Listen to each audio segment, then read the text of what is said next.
अस्सलाम वालेकुम नाज़रीन, मैं मोइन सिद्दीकी हूँ और आपकी खिदमत में आज का प्रोग्राम पेश करूँगा। मुझे बहुत सारे हमारे जो देखने वाले हैं कहते हैं कि आप अपना नाम क्यों नहीं बताते। तो कल एक साहब ने, मैं अभी मेरे इस वक्त ज़हन में नहीं, उन्होंने मुझे कहा कि ना आप इस तरह से बोलें कि मैं मोइन सिद्दीकी हूँ और पेश खिदमत है आज का प्रोग्राम। बहरहाल ये आदत पड़ जाएगी आहिस्ता आहिस्ता। तो मैं प्रोग्राम शुरू करता हूँ। आज का प्रोग्राम जो है बेनज़ीर भुट्टो के बारे में है, यानी या भुट्टो ख़ानदान के बारे में है। बेनज़ीर भुट्टो जो सी थी वो पाकिस्तान की 2 दफ़ा प्राइम मिनिस्टर बनी और एक ज़बरदस्त कह सकते हैं कि लीडर थी अपने, और उन्होंने भुट्टो का जो सिस्टम था उसको उसी के ऊपर चलाया। काफ़ी हद तक वो भुट्टो के नज़रियात को फॉलो करती रही। बेनज़ीर की जो हलाकत हुई है वो असल में भुट्टो ख़ानदान के अंदर ही से ही हुई सारा का सारा। मैं साथ साथ की पिक्चर्स भी दिखा दूँ। ये बेनज़ीर के तीनों बच्चे हैं, बिलावल, आसफा, बख्तावर, ये तीनों बच्चे हैं जो हयात हैं। और ये बेनज़ीर की तस्वीर है जो शादी के वक्त की है, जब इसकी आसिफ अली ज़रदारी से शादी हुई थी। आसिफ अली ज़रदारी को मैंने इस ग्रुप में शामिल नहीं किया, ये मुर्तज़ा भुट्टो हैं। बेनज़ीर की जब शादी हुई तो ये 87 की बात है, बेनज़ीर की शादी हुई आसिफ अली ज़रदारी से। और आसिफ अली ज़रदारी बम्बिनो सिनेमा में इनका शेयर था या इनके मालिक थे, और वहीं पे ये काम शाम करता था। ब्लैक का काम इसका ज़्यादा अच्छा था वहाँ पे। जब इसकी शादी हुई, इसको ये भी एक ट्रैप हो गई बेनज़ीर भी, और इससे शादी कर ली। और कुछ अर्सा बाद जब इसकी सेकंड हुकूमत आई है, ज़्यादातर जब भी बेनज़ीर की हुकूमत जाती थी तो आसिफ ज़रदारी फ़ौरन जेल चला जाता था। जेल इसलिए कि करप्शन के इतने ज़्यादा इल्ज़ामात होते थे, इसके ऊपर कई कत्ल के इल्ज़ामात थे, करप्शन के इल्ज़ामात थे, लेकिन हर दफ़ा बच जाता था क्योंकि बीवी प्राइम मिनिस्टर थी, बीवी को ब्लैकमेल भी करता था ये। और इसने आखिरी जब टाइम था जब ये लोग मुल्क से बाहर थे और दुबई के अंदर थे, जब ये बेनज़ीर का NRO हो गया था परवेज़ मुशर्रफ के साथ, मगर परवेज़ मुशर्रफ नहीं चाहता था कि इस सूरत में कि बेनज़ीर जिनसी है वो पाकिस्तान आए।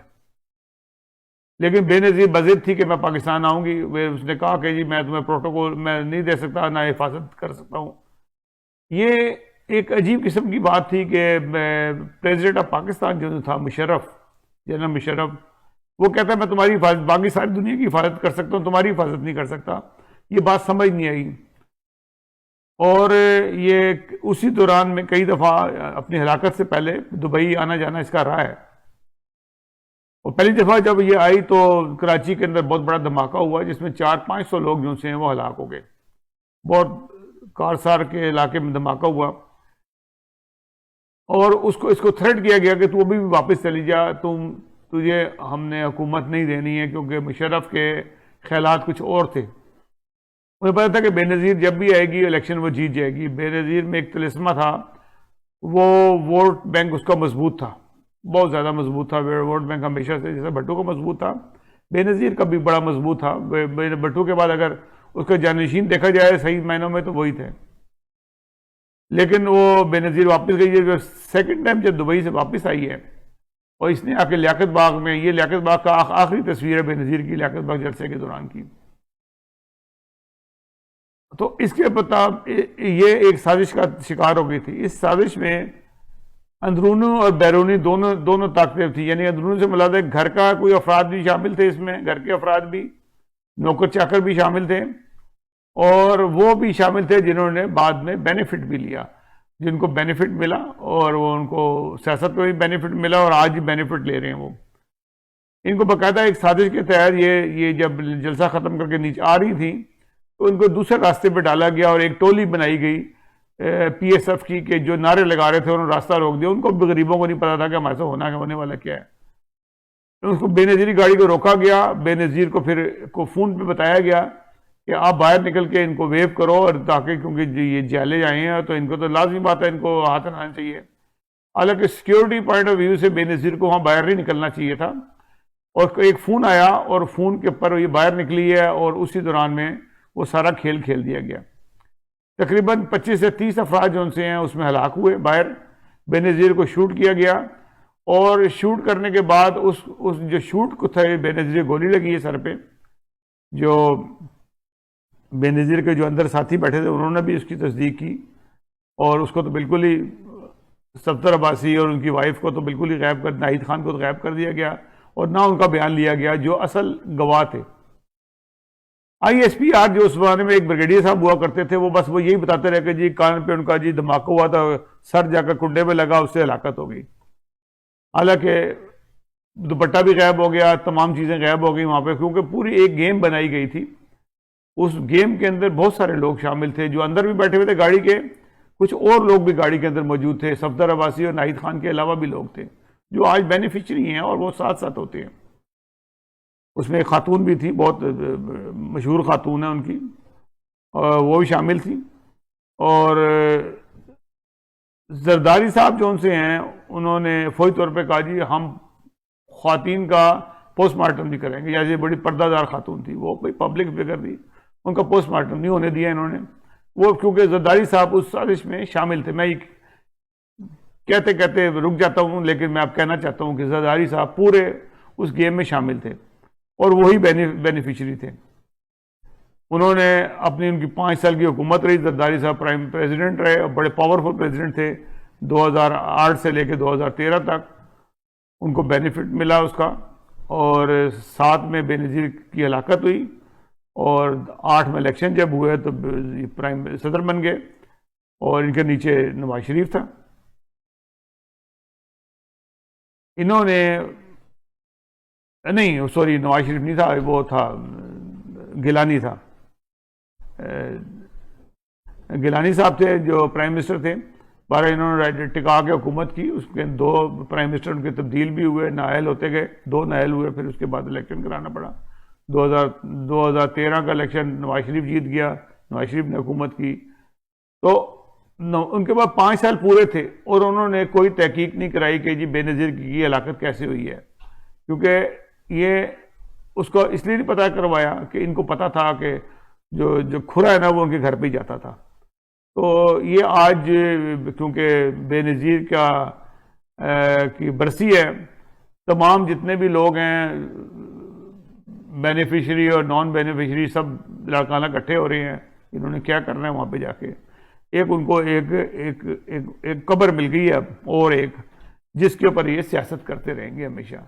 बेनज़ीर भी जिंदा है और भट्टू भी जिंदा है। भट्टू का ख़ानदान जो है बर्बाद और हलाक हुआ भट्टू के अपने कारनामों की वजह से। भट्टू ने वो हरकतें की जिसमें भट्टू का पूरा ख़ानदान जो है तबाह हो गया। भट्टू खुद हलाक हुआ, फांसी लगी उसे। भट्टू उसके बाद उसका छोटा बेटा हलाक हुआ शहनवाज, फिर मुर्तज़ा भट्टू को मार दिया।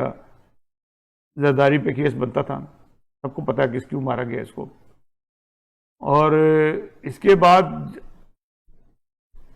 बेगम नुसरत भट्टू मारा तो नहीं उनको किसी ने, बेनज़ीर वो बेज़रर थी, वो भट्टू को भी समझाती रही, इनको भी समझाती रही, बेनज़ीर को समझाती कि ये ना करो। और वो जरदारी के हक में नहीं थी किसी सूरत में भी इससे शादी के, लेकिन बेनज़ीर ने शादी की, ये ट्रैप में आज आई हुई थी और ये उनके गले पड़ गया। और आज जो उनसे है जरदारी जो उनसे है वो हर तरह से वो बच चुका है, लेकिन खुदा की लाठी बेअज़वाज़ होती है, वो कब वो आएगा ज़रूर, ऐसा नहीं होगा। मेरा इन बच्चों से जो है बेनज़ीर के बच्चों से मुझे हमदर्दी है। मैं इनको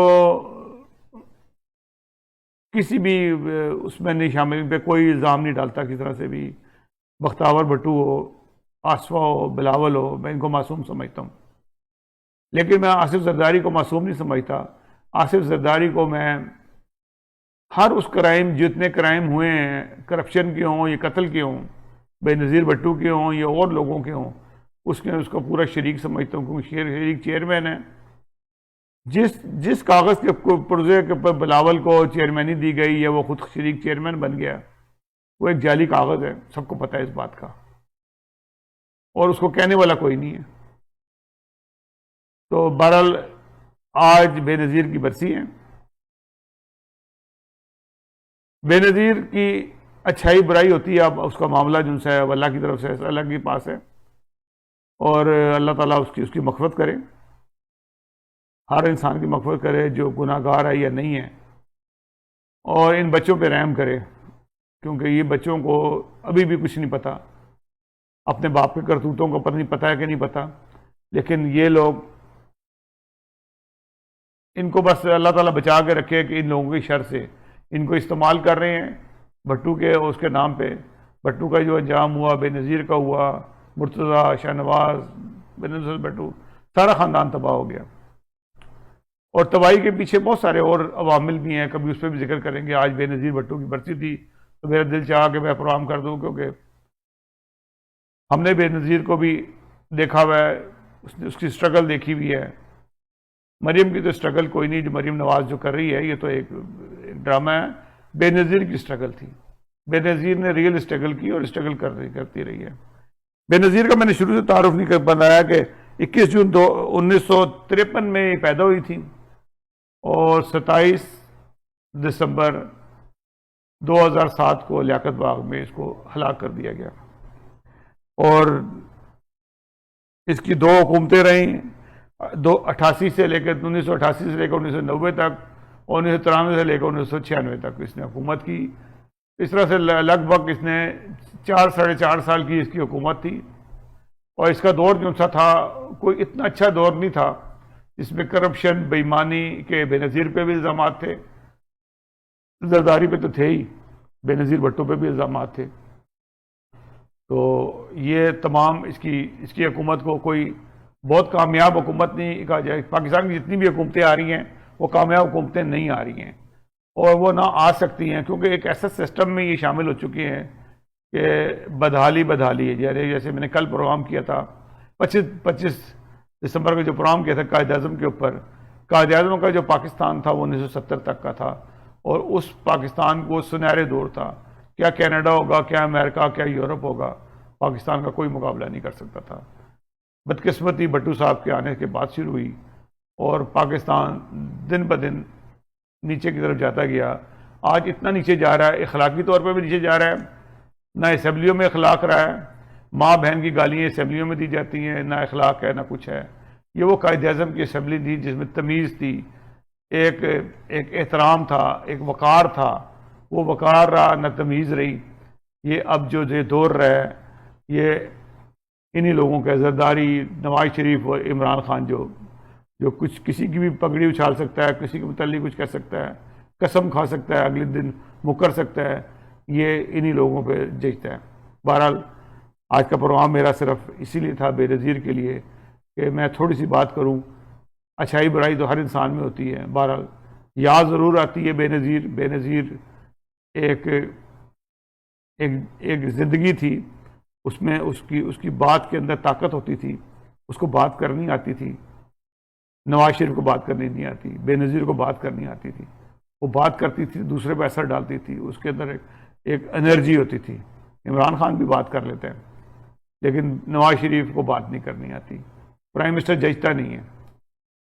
तो ये सारी बातें थी और मैंने करनी थी, और मुझे बहुत अफसोस है, मैं संजीदा भी हूँ कि उसको जिस तरीके से मारा गया, फिर उन कातलों को जो बेनिफिट मिले वो आपके सामने है। नाज़रीन, अगले प्रोग्राम तक के लिए इजाज़त दीजिएगा। अल्लाह हाफ़िज़ नासिर।